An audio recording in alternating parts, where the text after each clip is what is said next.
have you guys heard of the Gen Z stare, the customer service stare? Like, I've just seen a lot of videos where like you're receiving the stare from they're working. Okay. So it's like, you'll come in and be like, what? Hi, table for two.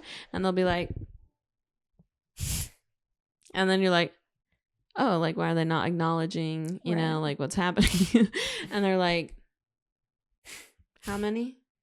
You know, they're just like, so like, it's just like weird. Hello, and welcome to the All Nighter Podcast. This is where the insomniacs come to get silly. With your hosts, Ashlyn Benson, Alexis Leach, and Rhonda Lou.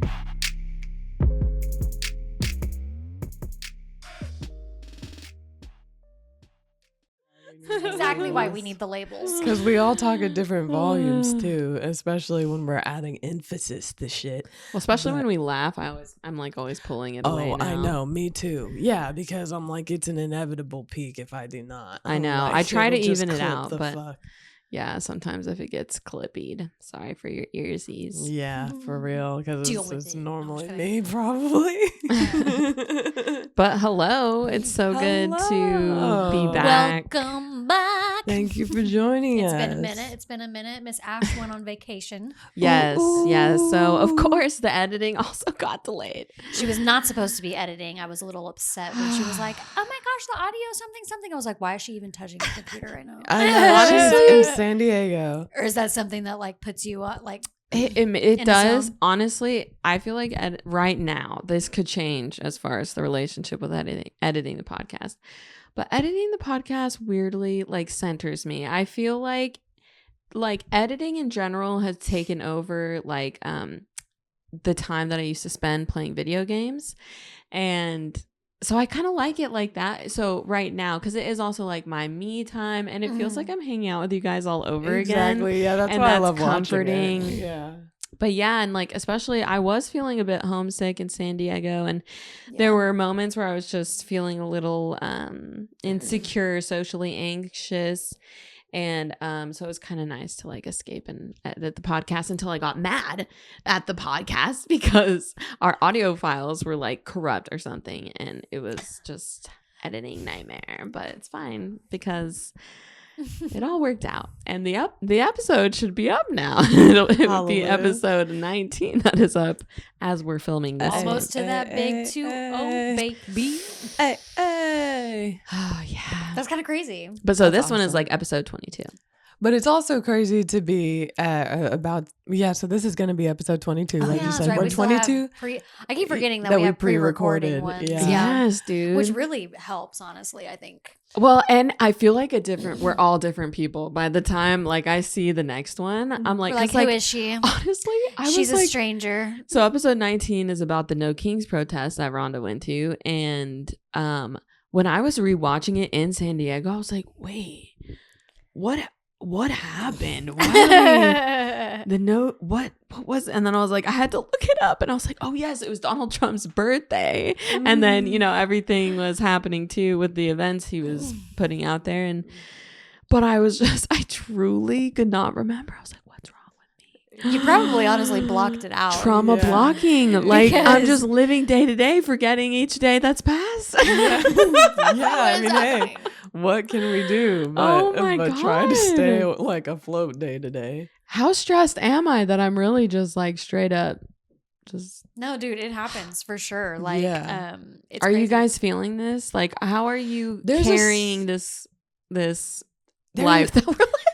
There's a surreal quality to it constantly for me. Does it now. feel at this point like we're in an action apocalypse movie, something it like... feels, especially, did you guys hear about the Colbert Show? Yes, I did. Getting canceled because he's just a constant critiquer of Trump and stuff. So they canceled him, and his last show is May. Next May. Next May. Yep, May 2026. Yeah. Which I hope he literally does so much crazy shit. Well, I hope he goes on to like Apple Plus or something. Yeah, it's like he could exactly. easily. They could even move to It's just YouTube so or something. crazy. Exactly. Yeah. No, but it is. It's wild. And then also the other thing that makes That's is insane. I life- literally meant to wear. My mom bought my brother a shirt that I ended up stealing because he moved out and then left it, and I was like, I want that, and I took it. But it's his show, and it's it says like be your own president or whatever on it. It's just a cool shirt. I meant to wear it because of that exact fact, because I was going to bring it up and then I just totally forgot because I was running late. But that fucking sucks, dude. Honestly, the Colbert Show got me through a lot of the pandemic. Like, he was so silly during that phase, you know, he was like doing it in the bathtub and all this other stuff, and it was great, honestly. Like, it, you know, and the way that he breaks down the news is so much more digestible and stuff, you know, and he makes it like, he pokes fun at like the silliest things, you know, like the silliest logical fallacies in the people that support Trump or Trump himself, and it's fun. Like, it helps. It's cathartic in a way. So that sucks. I do hope I see him on like Apple Plus or something. Man, that is crazy shit though. I mean, like, I'm kind of scared as far as what else, like what other critics of him will kind of be attacked or like quote unquote canceled. Well, with that, it's actually like a literal cancellation for not social reasons. Yeah. It's pretty crazy. It's pretty crazy. I mean, you know, so many of these people, I'm sure, have the power and the audience to, like I said, like either move platforms or even, you know, do their own shit, like Ashlyn said, on YouTube or whatever. But I mean, it is alarming that's just a move we're openly making now. Right. Like, as if, like, I mean, because, you know, it's not like, I mean, in the past or whatever, I mean, you know, I haven't seen as many Democrats going after all these different like news stations or whatever as much in that way, as far as actually canceling them, you know, like they might like critique Fox News or whatever and all the other bullshit, but they're not making moves to actually take them down, right? You know, like, and actually truly censor them and you know, like silence their voice or whatever, because that's essentially what he's trying to do to Stephen Colbert. Yes. And that's just fucking crazy, dude. Like, where are we? I know. It's definitely feels like we're in like a Twilight Zone. It's like, yeah, well, that's what I've been saying a lot, is I'm like, it feels like we're in the Bizarro timeline, and it's just like chaos. Like, that's pure and utter chaos. Yeah, undiluted chaos.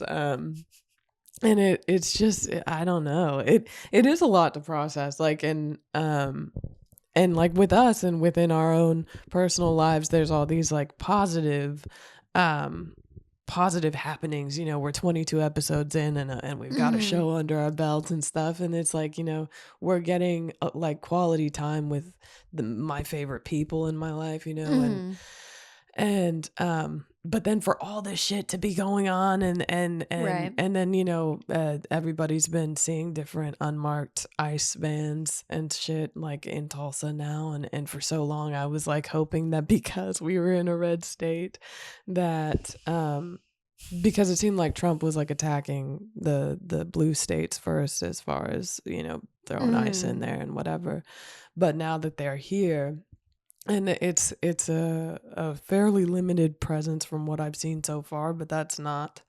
I'm scared that it will get worse, and I'm scared that we're actually going to see more happening in that way, as far as them actually trying to take people.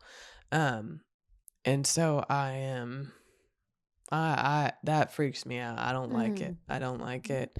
Yeah, I agree. Because it's like, you know, I have too many loved ones who are citizens, you know, even that I feel like could easily be profiled, and it's just like, nobody needs to go through that once, much less like potentially multiple times, you know, like, it's just fucking crazy. I can't stand the thought, really. And even the ones that I know that aren't citizens, they have worked hard their whole fucking lives, and they have every right to be here as the rest of us. You know, if you're not Native American, then, you know, you came here too. And it's just absolutely silly. Hi, baby girl. Hello. Oh, we have a guest. Do you want to change the sunlight? You got something to say? La la la. Oh! Are you singing? La la la.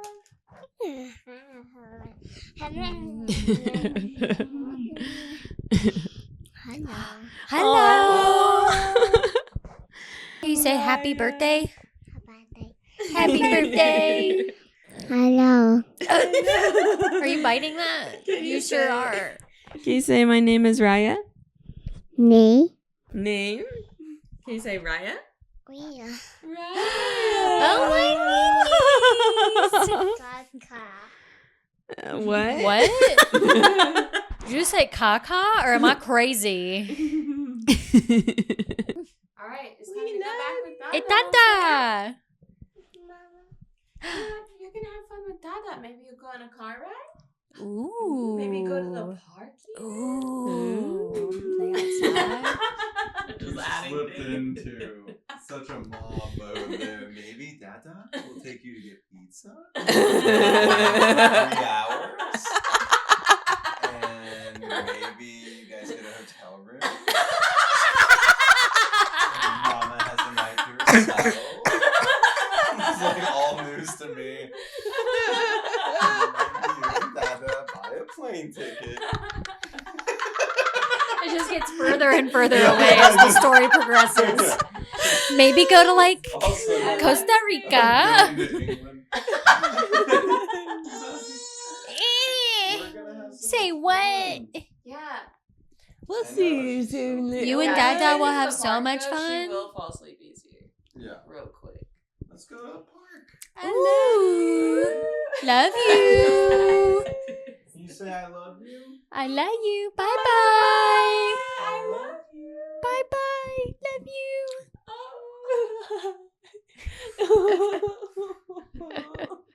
Little cutie patootie. I know the bye-bye. Oh my god.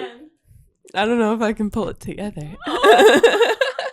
Those mom moments really get you. I Those know. auntie She's moments. so cute. She's so precious. She's so sincere. I know. Yeah, literally. Wholesome as hell. That was so cute. I'm gonna keep that clip forever. Yeah, dude. Yes. Yeah, taking care of our future selves is the best we can do most of the time. I try these days. I freaking try. I'm also gonna do this on camera. I'm gonna leave this in. Okay. All right. Because Yeah, I mean, we all want to You be know? comfortable. We gotta readjust sometimes. I'm wearing those like cakes, and so you have to keep like with the tightness. It's like it'll stay up, but also I probably need to wash them like to make them sticky again, like fully sticky. I mean, those things, I've never given them a shot, but I mean, I had done like the chicken think they're worth cutlets it. every once in a while whenever I had like a strapless something or whatever. Well, I mainly get them for my nips because even the nipple cover, like little ones, don't cover my nips. Stop. Yeah. They Yeah. too big. She said no. Yeah. So at least these ones they cover the nip. So big. Dude, and they got so much bigger when I was pregnant and breastfeeding. I was like, whoa. It was like a black hole expanding because they also turn like gray, like elephant skin color. I was like, what? You're like, what's Like, happening? There's so many women who feel like hot and sexy pregnant, but I'm like, bro, I felt like I was morphing just into a gargoyle or Like one of the golem body or Animorphs. something. It's crazy. Yes. Do you remember those books? The Yeah. Animorphs? Oh, yeah. And they were everywhere. I remember like the fish The ones, fi- especially like the way the face would turn. So creepy now that I like look back on it. Yeah. There's a lot of things that were creepy from like our consumed media back then, and we just took it in as Jordan and I watched an Normal. episode of Courage the Cowardly Dog the other Oh, night, yeah. and I was like, I mean, I still love Courage the Cowardly Dog. That's probably just like the But it does horror kinda- fanatic in me. Yeah, but it does hit on some It's like got some real psychological creepy things elements. in it, you know, and it's funky. I mean, I feel like for an adult, I feel like an adult could better grasp a lot of the messages and some Oh of the yeah, stories. for sure. Like the Whereas subliminal. the kids are just like, what? And like, this is crazy. They're like, this and is like, crazy. "Ah." Purple dog. I don't even know. Like what? Yeah, that one's a funky one. It was honestly like, I think it was the grandpa or whatever. Like he just didn't have any eyes. You would just like see his glasses or Right. whatever. Yeah. He was so creepy Eustace. to me. Yeah. Like, I mean, it's like there were parts where I like loved him, and then there were other parts where I was like, you creep me the fuck out. Oh my Yeah, all the gosh. YouTube stuff that we used to watch, like Salad Oh, yeah. Fingers and all of that. Like, Spoilsbury Toast Boy. yeah, dude, like it was like we'd see like who would cry first or something, you know, from the terror. It was like, oh, like give you the skeevies. You know? Like, Yeah, I mean, there's so many things that kids consume now though too, and it's like now Oh, there's like all the skibbity toilets and shit.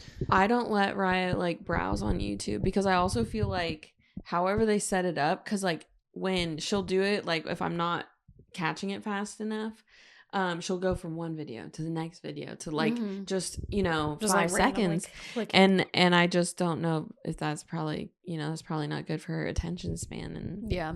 so I have a playlist for her, and then I lock the screen when she watches it.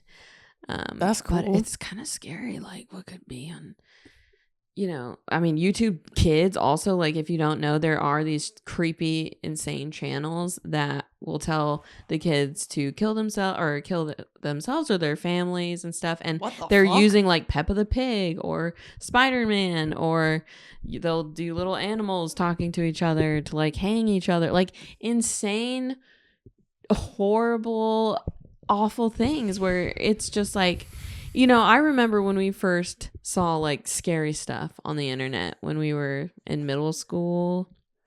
And it's like the breaking of innocence, you know, it literally does feel like it's breaking, and it feels very scary. And I just can't even imagine what's on these things nowadays. Like, I'm scared. That is freaking crazy. And especially because like they're so attracted to the devices, and I just try to limit it. Like we did use the iPad and stuff to fly on the plane, but it's just like on Disney Plus, you know. I don't know, I try not to, like, I don't want her navigating through things, but then I let her scroll through the pictures and stuff of like our whole lives, but it's crazy when she gets so good at it. She's like, da-da, and she's holding the phone perfectly, so I'm just walking around like we do, looking at the phone, and I'm like, this is crazy. Give me that phone, girl. Give it to me. Yeah. Don't even, you know, like, Yeah. it's just crazy. Yeah. Because also, I don't know, have you guys heard of the Gen Z stare? Like customer service stare? Like a lot of it, I've just seen a lot of videos where like you're receiving the stare from, they're working, okay? So it's like you'll come in and be like, what? Hi, table for 2. And they'll be like, and then you're like, oh, like, why are they not acknowledging, you know, like what's happening? And they're like, how many? You know, they're just like, so like, it's just like weird. And so I don't know if that's from like consuming content so young or what, or I honestly, I mean, I feel like it probably just has to do with the kind of the bullshit of having a job in a way. Like, you think they like process the job differently than we did exactly. back then? Yes. Like they don't have to get kind of like the quiet quitting shit in a way, where it's like they don't have to give that much of themselves. Yeah, because they're like, this doesn't actually like matter. in a Oh way. man, I could probably never quiet quit unless somebody truly deserved it. Yeah. Right. Yeah. I almost did it at my previous job because I Your was first like, job? fucking. I wish I would have, honestly, but you know, whatever. Yeah, well, I mean, the thing is that like, I mean, I feel like when you're doing customer service things, it can kind of go either way in the sense that like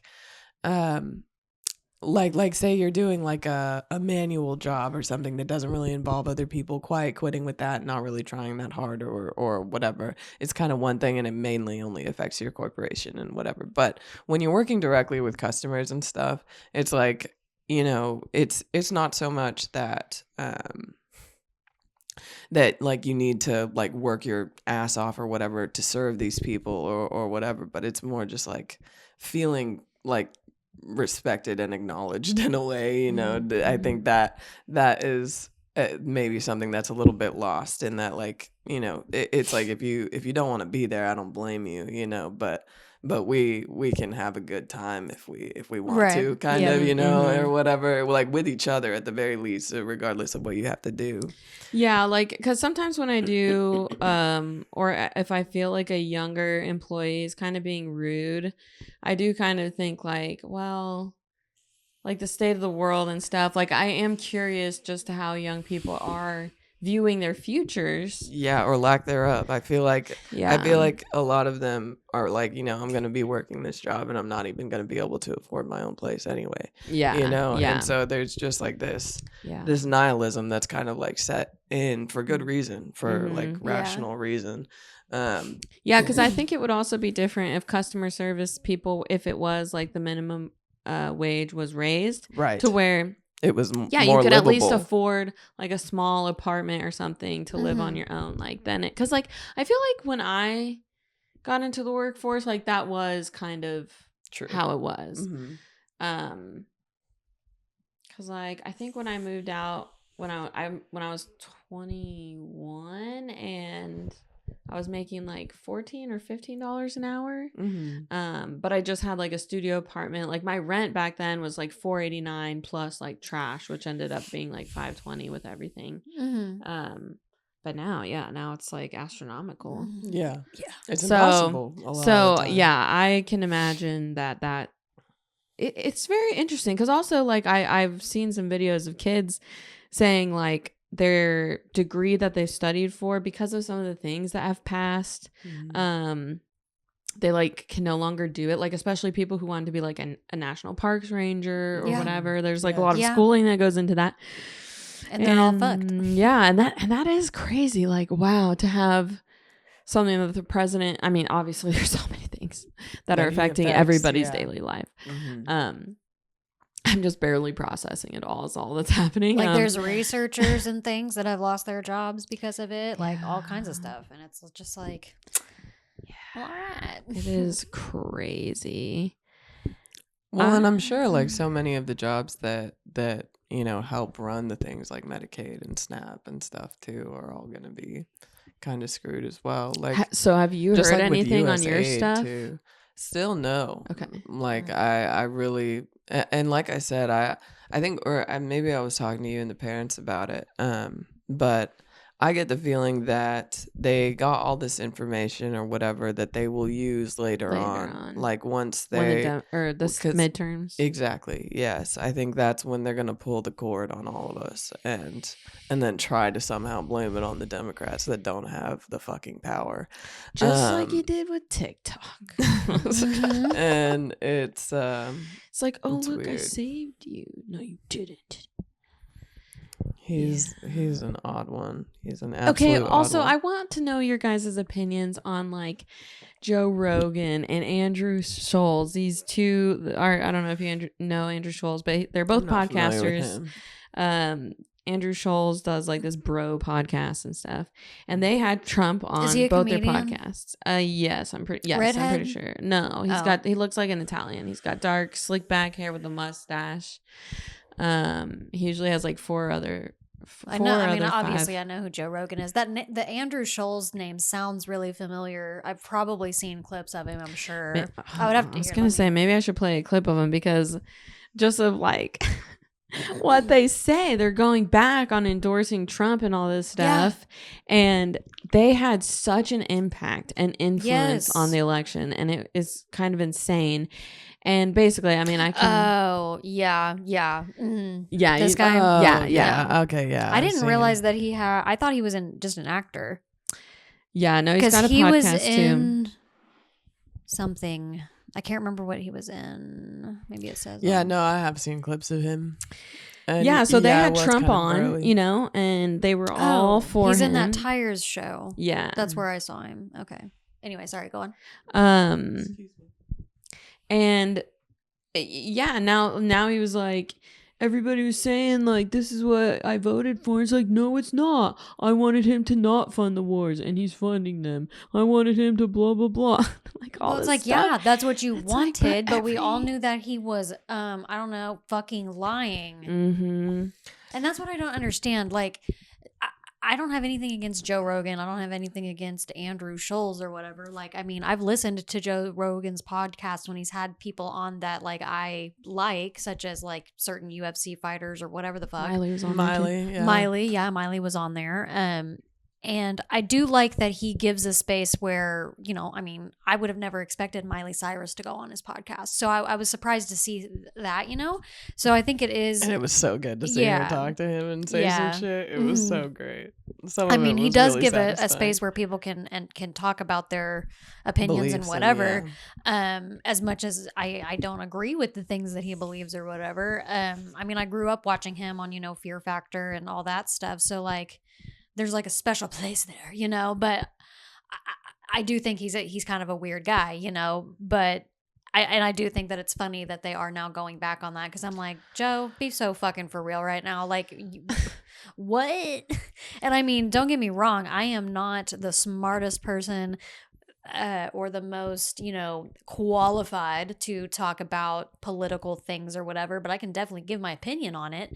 And, I just think it's so silly. Were very misinformed for a long time. Very misinformed for a long time. That misinformation. And he knew exactly what he was doing when he used his platform to endorse the things that this man was saying. And if he saw Project 2025, he would have been like, oh, yeah, this was exactly all part of the plan. And I was voting for this. Literally. Like, yeah. And whether or not I was aware of it or made myself aware of it, this, like, it was spread that this was what you were voting for in a way. But don't get me wrong. I mean, I want them all to see the light. I want them all to be like, this is fucked up. It's like I think that is our best shot at defeating Trump. Of like, if his own base starts to turn on him, because listen, they'll go wacky wild. We saw January 6th, so it's like they can, you know, cause a ruckus. If they actually get behind the being against him, you know. Well, and it is insane with so much of.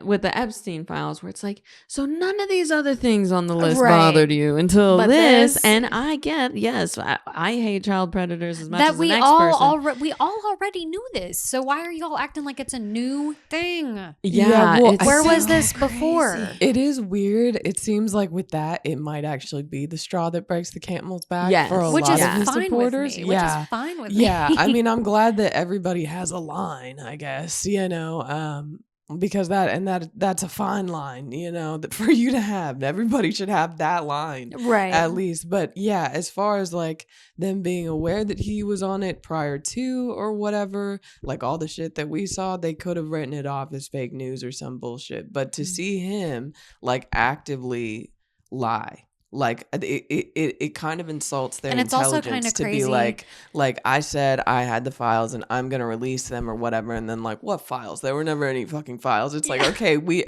like our attention span is short, but not that fucking short. It's always like, oh yeah, I'll do this thing, and be like, I'm not really gonna do it, and then he's like, what? I did do it, you know, you don't remember, and it's just like that's his strategy for like everything as he's gone on. Yeah, like the way he was like, oh, we're still talking about this, blah, blah. And it's just like. He's like, well, yeah, dude. And I mean, it's like, yeah, you couldn't even kill him enough. Like, because, you know, if he got Epstein killed instead of suicide, you know? Right. Yeah. It's like his ghost is coming back to haunt your ass. Yo. Well, I mean, if there's any karma in this world. Yeah, that's right. That's right. I mean, because it is kind of insane. Like, I mean, there was no affiliation, you know, at least to the greater public. That was information that we all had, and we were all like, yeah, I think it's a pretty solid assumption that he was involved there. Dude, there's a quote of him, and I hate saying this, but there was like a quote of him like saying, like, when he was he owned a couple different like American teen pageants and stuff, and he was like, yeah, as an owner, I can like walk through all these girls with these perfect bodies or whatever when they're like not undressed, and because I'm like technically inspecting it as the owner or whatever, and he's like, and I can get away with stuff like that, and he was talking about girls that were from like 14 to 16.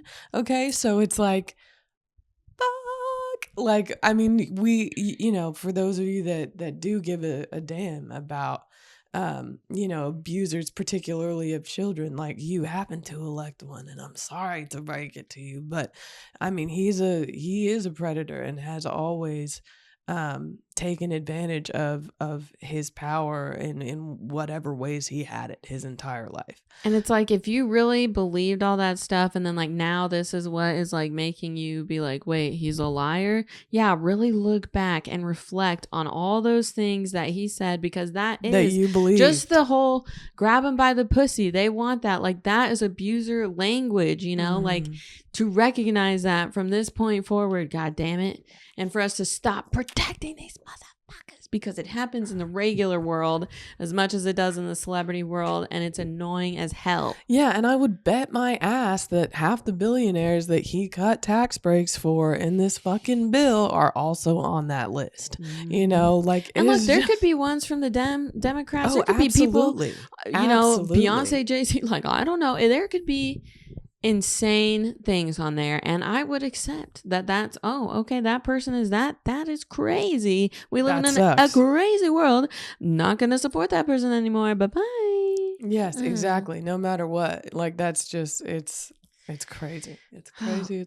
God, it's crazy. It is crazy though, but it does reflect, these same situations do reflect in workplaces and stuff, on our scales on things, like, there's still things where, like, if you come forward with something, you ended up getting, like, what's the word?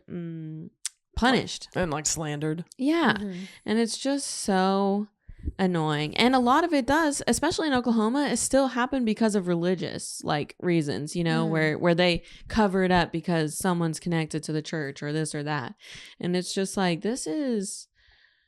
I don't understand why religion has tried to cover up, especially like pedophilia with, like, there was an Eastland Baptist church pastor who was, he got, like, tried for it and, like, needed to eventually, I think, go to jail. But, like, all these ladies didn't come forward until they were much older, and they all, like, found each other and stuff. And, like, it's just insane. Like, I hate that. So, like, what a horrible way to use religion. Yes. That is what is blasphemous, and, like, what is what's the word when you use the Lord's name in vain? Evil. Like, that is so insane. And to just, like, cover up that behavior or, like, excuse that behavior is insane. Yeah, I mean, I feel like I've said it before, Jesus would be overturning tables all up in every up and down these streets. Yeah, man, with rare exception, kind of, I mean, I feel like there are a couple churches around here that are actually pretty cool and welcome everybody, truly. But yeah, and there are quite a few that I see around Tulsa that have the pride flag and stuff, and that's nice. Yeah, but for the ones that don't, and the ones that are hateful, like, Jesus will not be cool with that, man. Technology really did make us dumber as a society. Well, yeah, and I feel like it is truly evil too, like how they've twisted religion in their favor to, like, try and control everybody, and it's like, dude, like God loves you no matter what the fuck you do, right? So it's like, why? Like, and what you have no right to speak on what anybody else should be doing. You only look out for what you are doing, and whatever. It's just like, oh yeah. Drives me crazy. Drives me crazy.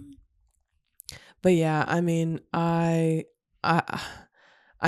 feel like with any kid growing up right now, like, Raya's age and up a couple years, they get to have their obliviousness and stuff, but like the preteens and stuff right now, and the teenagers, like, I think it's a trip. It's an absolute trip. I mean, I don't know how I would have processed all of it at their age, because it's like the stuff that was happening, with the world during, our adolescence and stuff, like, some of it was jarring and whatever, but not to this extent. It really wasn't. Like, I mean too, like, that was something I was saying when the big ugly bill was passed. I was like, I don't think I can remember, outside of, them overturning Roe v. Wade and stuff, I don't think I can remember a more harmful piece of legislation in my lifetime whatsoever. I think it's probably the most harmful piece of legislation that's been passed. And it's just, I mean, it's crazy. I mean, I don't know how all of the Republicans fell in line with it, you know, and will just fall in line no matter what. Like, I'm like, how is this a free country or is it not? Do you want a free country or don't you? Because like you keep touting this freedom and then just stripping people of their freedoms. And it fucks me up, dude. It absolutely They only fucks want freedom me up. for white people. Well, and that's what's crazy too, is that like, you know, there's plenty of white people in rural areas that will have hospital closures and stuff because over 85% of their population is cared for by Medicaid. So it's just like I was seeing all the different stats on this shit, and like hospitals would not be able to make their way, especially in those rural counties and stuff. So it's just like, if you're white, that doesn't mean you are not going to be extremely negatively affected by the bullshit. Like, especially if you're poor, dude, like it will hurt you. All of this will hurt you. And, dude, well, so like Chad and I have been embroidering different things, and yes, I've seen all the beautiful artwork. Yeah, so I have like a hoodie that says like peace and resist, and then on the back it says like don't you see we were made to be free.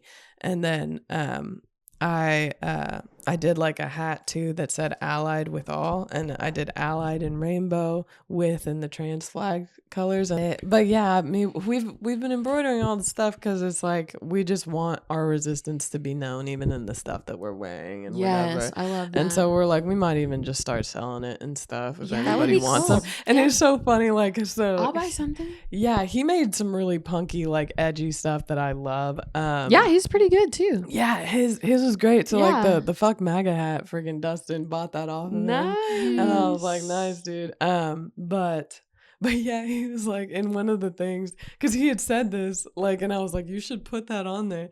Where he was like, like, exercise your white privilege and show you're an ally or whatever. And like, it was like, that's fucking funny. Oh, yeah, I saw that one. Mm-hmm. And I was like, that is, and really, I mean, like, it's safest for the people who are white to express this kind of resistance and stuff, or even white passing like me.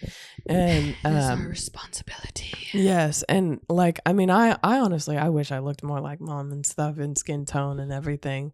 But it does, you know, it makes me want to be as vocal as I can about these different things because it's too fucked up, dude. Like, it's just way too fucked up. Mm-hmm. Yeah. Agreed. It's bullshit. And then also, so in the Miss Rachel Kids show, there's another she has a non-binary person and her name is Jules, or their name is Jules, and she wrote this poem that was really, really, I think you would love it. Honestly, I should share it with you because she just articulates everything in such a way, because she, like, even like the part where she's like, this is to, like, basically all the different communities, like the minorities, the Mexicans, the trans, like the all the marginalized communities. Mm-hmm, like, this is for you, and all this stuff. I don't know. I'm gonna like butcher it in every single way. So, but maybe I'll tag it in there or add the description. But basically, though, it was saying like that we kind of have each other and stuff, and we have the love in this room, you know. Yeah, and that whatever rooms we go to. I mean, I also think like, I mean, it is. I'm mad at the people who are like, I didn't know.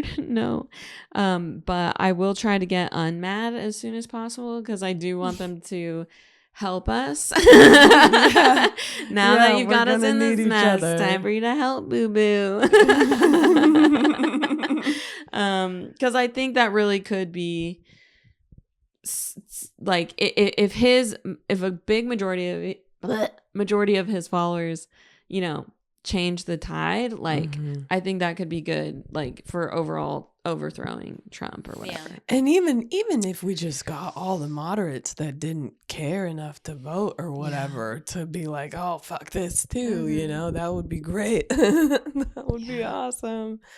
Because it is, I mean, dude, he put 140 billion into ICE with this bill. Okay, also, and it caused a deficit. Okay, like all the fucking funding that they're cutting for SNAP and Medicaid, that bill still has a really high freaking deficit overall. So I don't feel like anybody can even argue the fiscal benefits of it outside of the fact that he wouldn't tax overtime and stuff. Like he put like 2 little tokens or whatever of good things, and I was like, you could have kept those 2 and fucking thrown out all the rest. It was all well, and I had come across some TikToks like while I was in the Walmart parking lot yesterday, or no, it was on your birthday, that ICE was in Tulsa and right stuff. yeah And oh my gosh, I was like, I'm gonna get scared, but I was like, it'll be fine, they're not at Walmart, are they? I don't know. Like oh my gosh, I just can't believe it. It's just so crazy.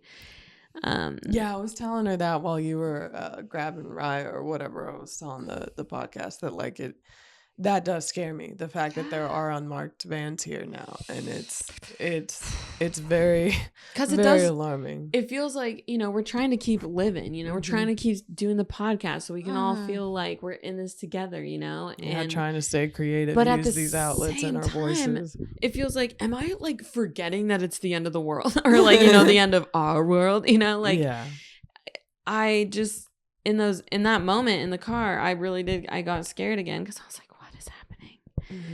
you know, like, what the fuck? I mean, I knew that it was an inevitability that it would touch us eventually with that shit and stuff, but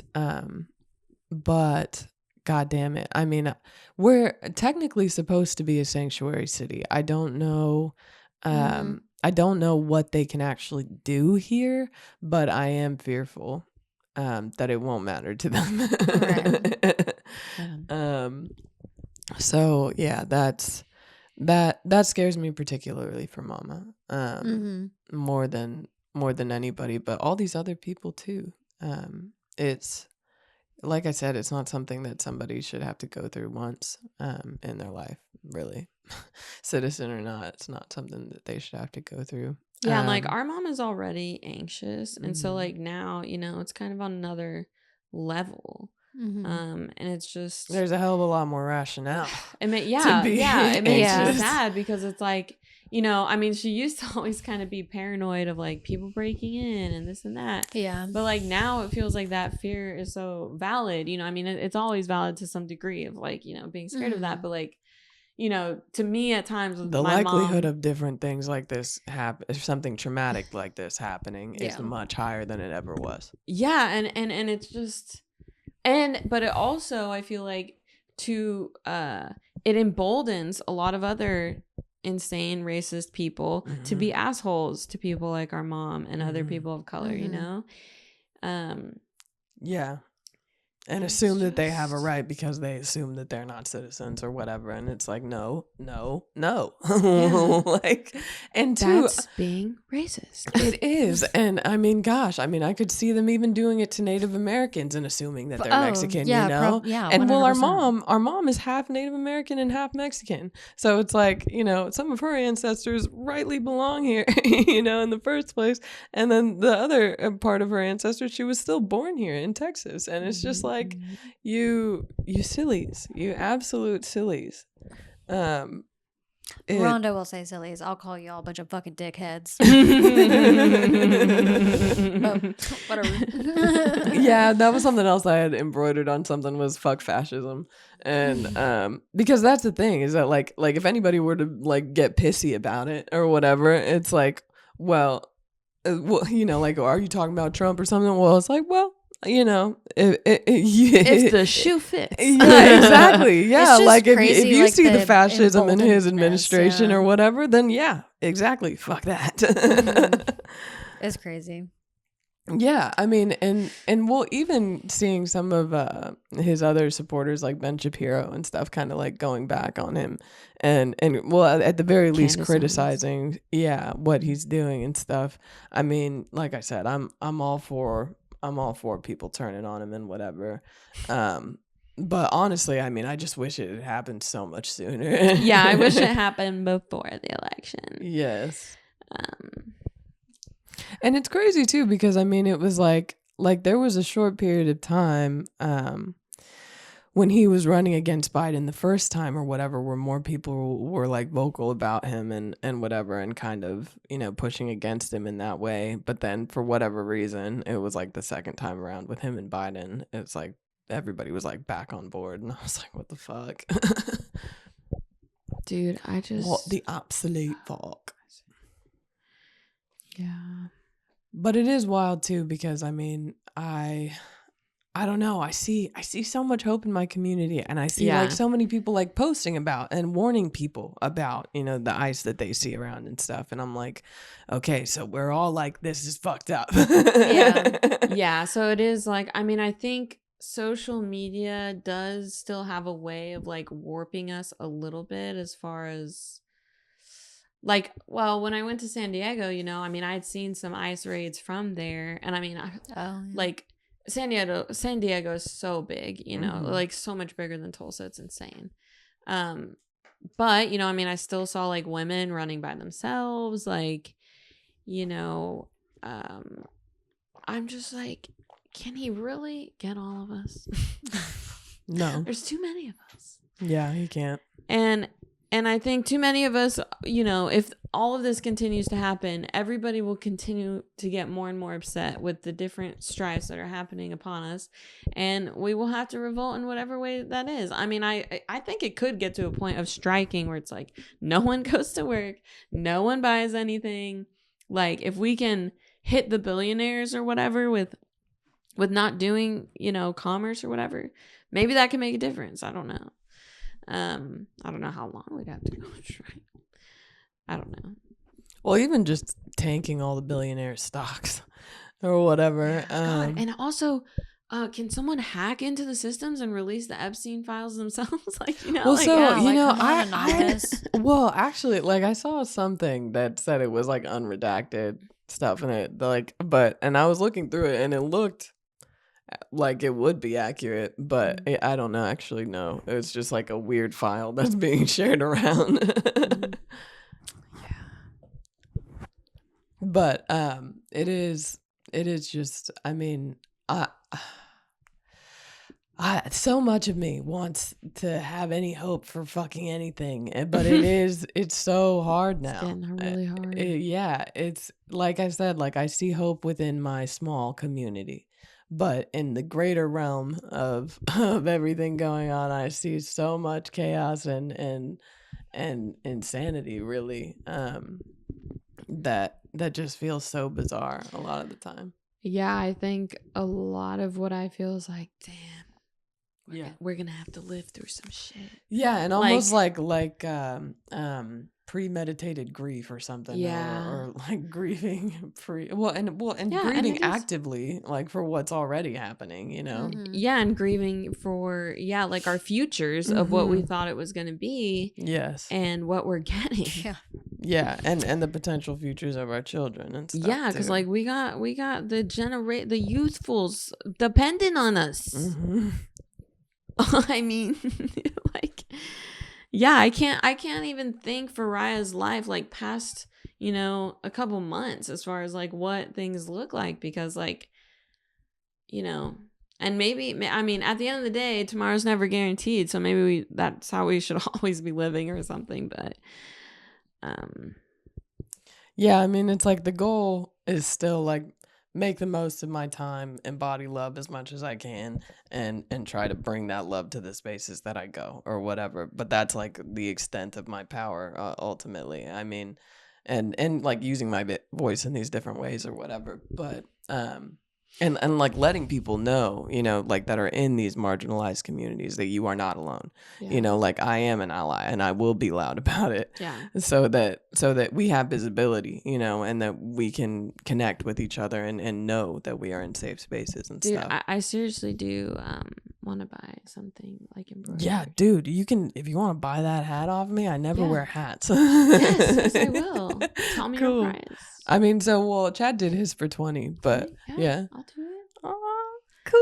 I need it because also it's yeah, like, maybe we can post a picture or something. I'll send you a picture when I get home. yeah, I think I need more on that on me as well, because then that also gives me the courage more to speak up, like with in general, you know, like because it's like, yeah, I'm already wearing my trusty hat of protection, Trusty hat of love, trusty good luck hat. Yeah, well, I mean, you know, and it's funny because, you know, one of the things that Chad had put on one of his other shirts was like, how could I love a country that hates its own people? And then people is in a rainbow or whatever. And it's like that really is like the sentiment. And y'all for coming me up too. with good quotes. I know, dude. Well, he has a pointed way with words, and I like it. But yeah, I mean, it's like I need all these means of expression and like art therapy, because it is stressful and it is like just sad. Like it's just absolutely depressing, I think. Outside of like connecting with other people that are feeling the same frustrations and fear and whatever. It is a trying time in a lot of ways. And with all the disability and Medicaid stuff, like I haven't even really allowed myself to really think past, you know, if whenever that comes to fruition, if that is at the end of 2026, it's like I can just kind of make all the preparations I can in the meantime and save where I can, and maybe like make hats and whatever and sell them or whatever, and you know, see what happens, I guess. I am supposed to get a surgery done this month, and I hope I can actually get that out of the way at the end of the month, so that at least gives me another 6 months too of, you know, not having to worry about it. What is I know what your surgery is, but what is?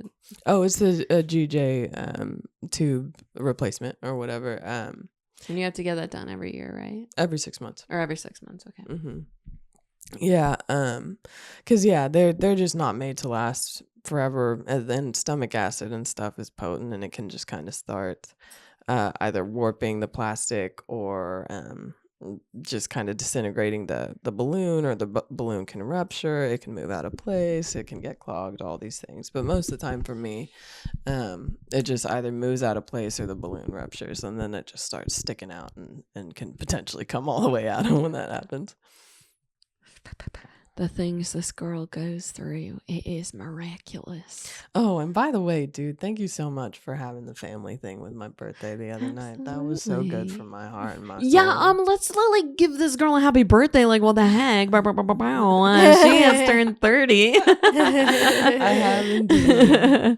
That was on the 16th. So yeah, no problem, because it was nice. It felt like old school times. Yes. And I was like, we gotta play a game with the parents, you know, because it's like, let's merge Interact. everybody together, Yes. you know, and like just do what we used to do, you know, and like I'd meant to buy Pictionary before. I kept like having flashbacks of playing Scrabble and stuff. Yeah, right. Yeah. Yeah, it's so nice, dude. I like, it's so funny because it's like, I mean, living at Chad's now and stuff, like I love it, and there's still so much stuff I've got to get from the parents. Yeah, what's house like and the stuff. difference from the parents now to Chad's? Well, I mean, there's certainly, I don't know, you know, it's funny at the parents, you know, because the place is pretty big. I mean, most of the time I had the second story to myself. So I felt a pretty substantial degree of like freedom in that way, as far as like, you know, just being really comfortable in that space and stuff. But yeah, I mean, I would say that I get, or at least like during the school year, I get like less interaction with people living at Chad's. because I mean, you know, when I lived at the parents, it was like, you know, they were always they work from home and stuff, so they were always bustling about and having their partnership banter and whatever, and I always enjoyed it. You know, it was always fun for me. And so I mean, they would crack me up all the time, and they were cracking me up that night too. But so when I'm at Chad's, it's like, you know, he doesn't get off work till like 5:30, picks up the kids, gets home around 6, and then he normally goes to bed at like 9:30 or 10, unless we're like out at St. Cecilia's or Gypsy. So it's like I really only get like that like however many hours, 4 or 5 hours of time with someone, with him and the kids. And so I think that can be hard for me, and I think that's why it does really help when you or Adam or you come by or whatever, and we go run an errand or do whatever, because I was so used to constant interaction. I mean, like, outside of overnight, you know, like I was used to getting alone time overnight, and I still, you know, get that. But so it's like alone time past that point, I don't crave really that much, and I do kind of crave having more time around people. Yeah. And like that was something too, like when we were all together, I was like, because, you know, it's funny, it's like you can't, like, sometimes you can't put your finger on like what you've been missing. Exactly, yes. And then once we all got together and stuff, and once I was talking with them and stuff, I was like, oh, this was it. This was absolutely it. Yeah, and it's I like I still too. need it, you know. Yeah, as we get older, especially with the parents and stuff, because, you know, I don't want them to be excluded from the things that we do, and especially, you know, like now that we're adults and stuff, and you know, mom and dad help with Raya so much, so I want to make sure I still have them over just to be with them and you know, talk with them, and just see where they're at with how they feel about things. Everything, you know, I mean, I think it's all taking a toll, and you know, but and it's so funny though too, because it's like I feel like I've seen a lot of growth in them too, even in like recent years and stuff, and partially in like working for themselves and like working together and stuff. Like it is really funny. I don't know. It is interesting too, like how mom is like way more religious than she was like when we were growing up in some ways, and then but thank God, like still not, you know, a part of MAGA in any way. So but that's just interesting to me, you know. I mean, I think, you know, she always prayed with us and stuff, so it was always like there for her, I think. Yes. But I think she is leaning more into it as a means of trying to find peace in all of this. Oh yes, you know? absolutely, absolutely, because it's scary. And yeah, I mean, I'm sure her, you know, it seems too in some ways, you know, her anxiety is pretty, you know, at an all-time high. But I you know. But yeah, I mean, actually kind of same in some ways. Yeah. And like, I mean, it's weird because like, I don't know, those 4 years where I was like really bottoming out in like every way, health wise and stuff, I experienced so much anxiety and stuff, but it was all for different reasons, you know. And like now a lot of the anxiety seems, like I said, kind of like more rationally placed or whatever. And well, like, I mean, I think a lot of the anxieties I was having during that time were rational too, because I mean, I felt like I was on death's door half the fucking time. It was such a weird phase of my life that feels almost like a bad dream. It's insane like to look a really back. long bad dream.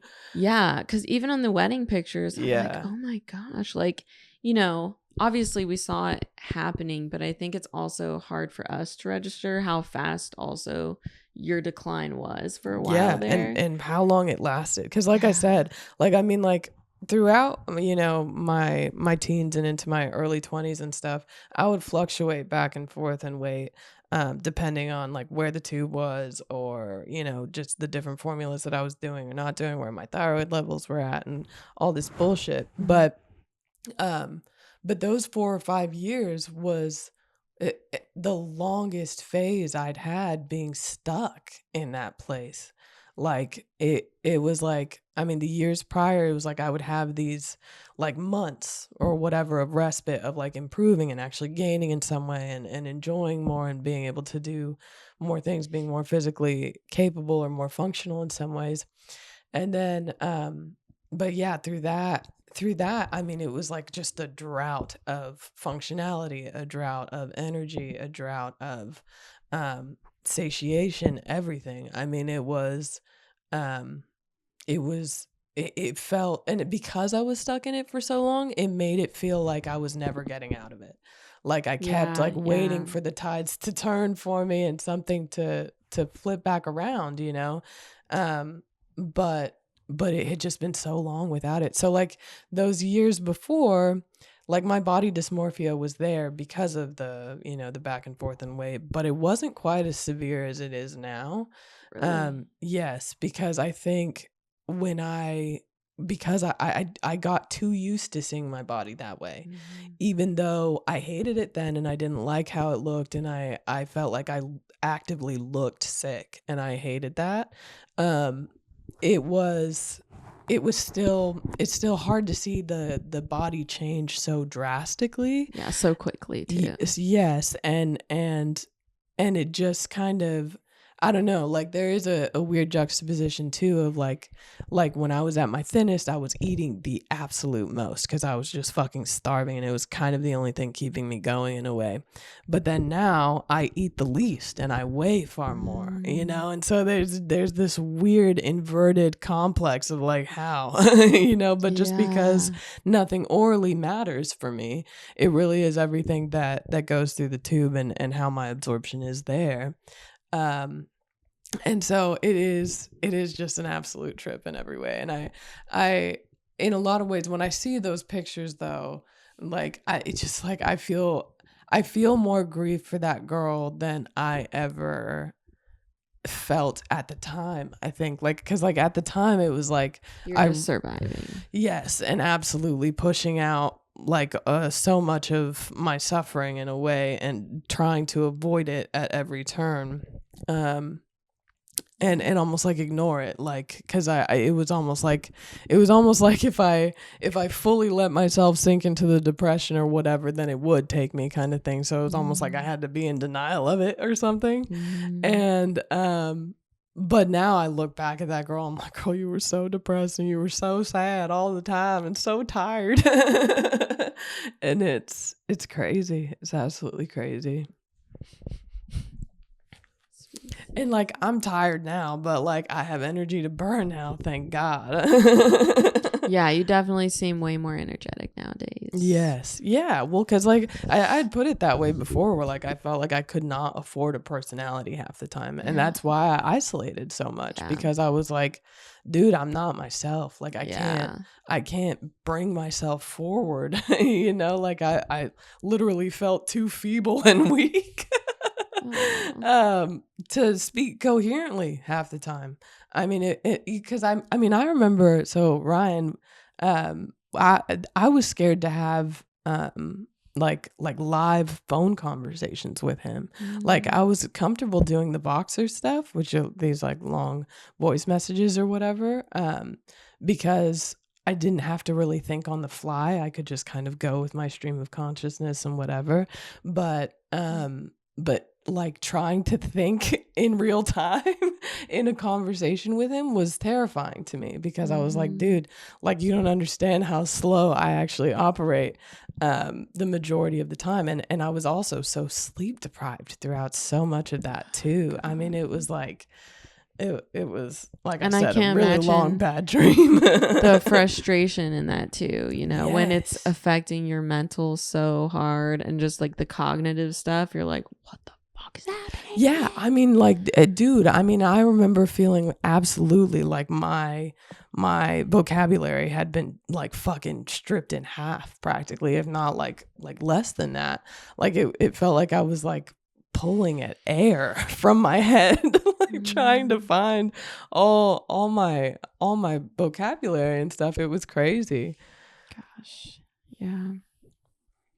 That Absolutely was a wild time. insane. Yes.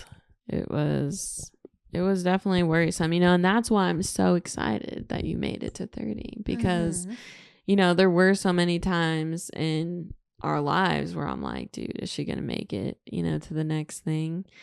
And, it's weird when you're constantly trying to prepare yourself for an extreme loved one's death, you know, and like, so now that you've made it here, I'm like, Rhonda can do anything. Jeez. I mean, the most resilient human being I've ever met, and pretty impressed. I think we could get to 45, 50, 70, 85. Even 50 would be the coolest fucking thing in the world. I think at 50 I might be struggling a little bit, but I think it would still be fun. But yeah, I mean it is really weird because like during that time particularly, it was really hard for me to imagine making it to fucking, I mean, even the 28. Yeah, exactly. Yeah, like because there were some days and some nights where I mean, I just felt so freaking bad. And we were all so, you know, worried, just like in a constant state of worry a little bit, I think. And because even like Adam had pointed out, like, I think like a couple weeks ago where I was stressing about something about you or whatever. And I think maybe it was the Medicaid or I don't know what else it was. But he's like, you know, she's doing a lot better now. You know that, right? And I'm like, yeah, but I still need to worry. You know, no, but like, I think it's just, I've like had such a long period of like. And there is still, like, there's reason still to worry, whether it's with the Medicaid stuff or whatever. And like with the seizures too, like Chad has a more substantial fear of it now. He saw one that was an odd one for me, in that like, I didn't really remember it happening. And it was fairly short and whatever too. Where was it at? It was while we were laying down and stuff already, because like it was right after I got sick, and that's the thing is that's the blood sugar crash that I can't avoid, is the like when I get sick while I'm sleeping, because I'll wake up and I'll get sick, and then you know I can't like flush quick enough for that blood sugar crash to like hit, and so sometimes when I do seize these days, that's normally when it happens. It's almost always during that time, me trying to get back to the bed. God, that is so insane. Just truly. And he'll have nightmares of it too. He's had a couple where he wakes up kind of scared, and then he's like you know like make sure like I'm good, and then he'll go back to sleep.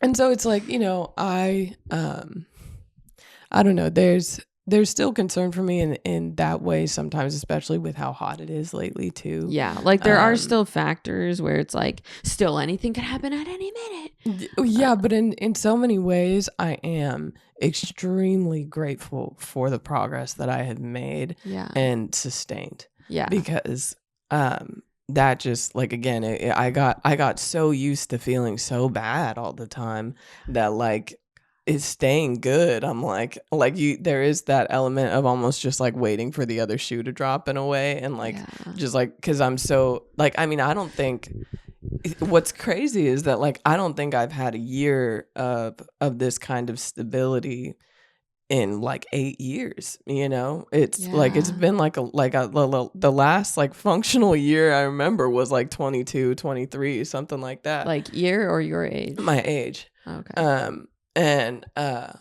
And so I mean that it feels like forever ago, you know.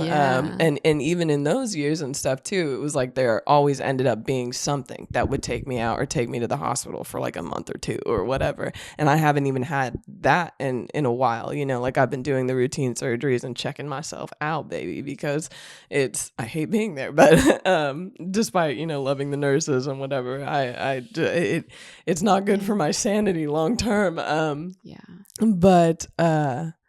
But yeah, that in itself is a trip too, because it's like I went from the worst 5 years of my life to the best 2 years of my life, probably to date. And that's crazy. And that's what makes me so mad about everything that's happening, because I'm like, dude, if things were good in America right now, Ron would be like just a thriving Barbie, like just freaking what the heck, you know? Like that's what is so infuriating, because it feels like now we've gotten so close to your health being like at this really good place, and then now it's like, oh, Medicaid and all this stuff. It's like, no. Yeah, exactly. Yeah. Yeah, and I mean, it doesn't make it any better for the risk of having a health scare that does land me in the hospital for a month or something, you know? Right. Like, it's just like, it's like now that truly couldn't be afforded, and it's just like, motherfuckers. It's infuriating. It's crazy, but I you know, I do actually kind of have faith that I will survive, and even if Medicaid does eventually get stripped or whatever, I will figure some shit out. Yeah. Because she's a survivor. because I got loved ones that I want to spend time with. And we want to spend time with you. All of it. Amen. Well, that was actually my wish for my birthday. What was it? Make the You're most. not supposed to tell us. Oh, sorry. Okay, fine. Yeah, but you know, it's like I think we have so many things that have good energy, you know, in our surrounding and between us and stuff. And I'm like, you know, I think we will make the most of our time. Yeah. And I think our show showed me a lot of the things that we could do and bring capable to spaces. Mm-hmm. Yes. And I'm like, girl. And that especially because, like, we're doing it together. Mm-hmm. Like, we're strongest together, I think. Strongest together, and we can do the wackiest things that we did dream up with in our childhood bedrooms and closets and all the different places we would hide and perform. And our big spacious closet at the duplex. That little closet was like a freaking separate room for us. It was really so nice. It was so nice. But hey, y'all, thank you for hanging. Thank you for hanging with the All-Nighter podcast girlies. I'm lucky enough to have them in my life, and I hope that you enjoy having them in yours too. Do remember you can text us on Spotify. Oh yeah, and that's a cool leave thing. us a comment. Yeah, subscribe, leave us some feedback. Like the video. Rate if you like Spotify. It enough, share it to your friends. Just be like, it. yo, if you guys I get had bored. some friends from Texas actually that shared them to their like feeds and stuff, and their pages, and I was like, that's so cool. That made me so happy. But yeah, share, comment, do all the things. Subscribe for sure. Subscribe for sure, so you know when we post our videos. But yeah, love you dudes. Love you. We'll see you next Until week. next time. Bye.